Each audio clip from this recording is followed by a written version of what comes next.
శ్రీమాత్రే నమః. బ్రహ్మవాక్కు YouTube channel ప్రేక్షకులకు స్వాగతం. భగవంతుడు సర్వాంతర్యామి, అంతటా ఉన్నాడు. నీలో ఉన్నాడు, నాలో ఉన్నాడు, ప్రతి అణువులో ఉన్నాడు. అందుకే హైందవ ధర్మంలో, హిందూ ధర్మాన్ని పాటించేవారు చెట్టులో, పుట్టలో, గుట్టలో, పశుపక్షాదులలో, పంచభూతాలలో, అనేక దేవతా విగ్రహాలలో దైవాన్ని పూజించి దర్శిస్తారు. దేవుడు అంతటా ఉన్నాడు అనే విశ్వాసానికి ఇంతకంటే ఉదాహరణ ఏముంటుంది? బ్రహ్మాండమంత నిండి ఉన్నవాడే భగవంతుడు. సనాతన ధర్మం ఆచరించే వారందరూ హిందూ మత విశ్వాసులుగా కొనియాడబడుతున్నారు. ప్రతిరోజు ప్రత్యేకమైన దైవాన్ని పూజించడం అనేది ఆచారంగా వస్తున్న విషయం. మంగళవారం నాడు, శనివారం నాడు 2 రోజులు కూడా హనుమంతుడికి ప్రత్యేక పూజలు జరిపించడం అనేది జరుగుతూ ఉంది. మరి 2 రోజులు జరుపుకోవడంలో మంగళవారం నాడు జరుపుకోవడమే అత్యంత శ్రేష్టమైనదని పండితులు చెప్తారు. మంగళవారం నాడు ఆంజనేయ స్వామిని పూజించడం అన్ని విధాలా శ్రేష్టం.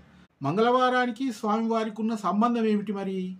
హిందూ పురాణాలను అనుసరించి హనుమంతుడికి అనేక పేర్లున్నాయి. ఆంజనేయుడు, హనుమంతుడు, బజరంగబలి, పవనసుతుడు, అంజనీపుత్రుడు, ఈ విధంగా అనేక పేర్లతో పూజిస్తారు.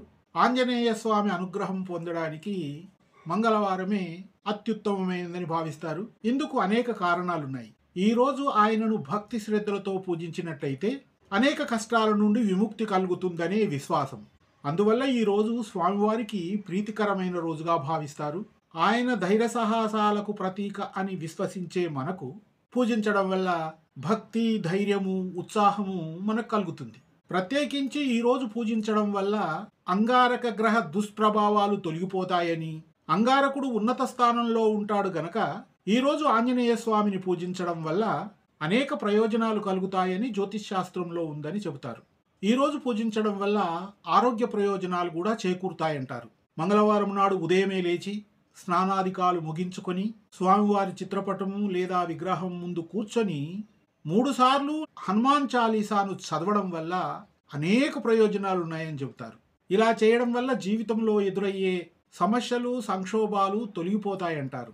ఈరోజు ఉపవాసం ఉండి అన్నదానం చేయడం వల్ల స్వామివారి అనుగ్రహంతో పాటు డబ్బుకు, అన్నానికి ఏనాడు కూడా లోటు రాదని పండితులు చెప్తారు. ఈరోజు బెల్లము, పప్పు నైవేద్యంగా సమర్పించి పూజిస్తారు.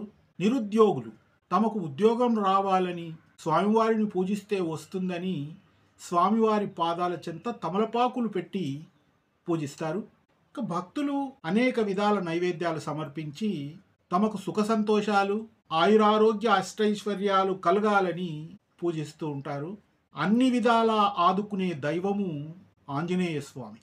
కాబట్టి మంగళవారం నాడు ఆంజనేయ స్వామి గుడికి వెళ్ళి భక్తి శ్రద్ధలతో పూజించి ఆయన అనుగ్రహం వల్ల మన జీవితంలో ఏనాడు డబ్బుకు, అన్నానికి లోటు రాకుండా జీవితంలో ఎదురయ్యే సమస్యలు, దుష్ప్రభావాలు తొలగిపోవాలని కోరుకుంటూ స్వామివారిని పూజించి తరిద్దామని తెలియజేస్తూ సర్వే జనా సుఖినో భవంతు.